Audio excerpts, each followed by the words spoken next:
Hello everyone, today we are going to learn basic Visual Studio Code HTML, how to bold one word in a sentence.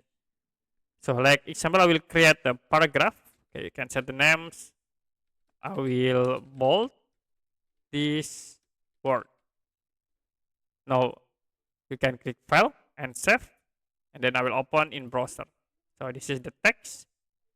And if you want to make bold in this bold word, you can use the two options. First, we can use the strong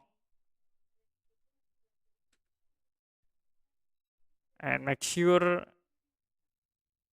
inside this strong tag for the bold word like this. And you can fill and save.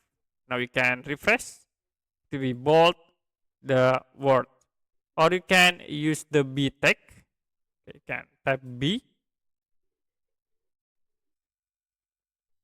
And also in here set into B. Click file and save again. You can refresh to bold the word.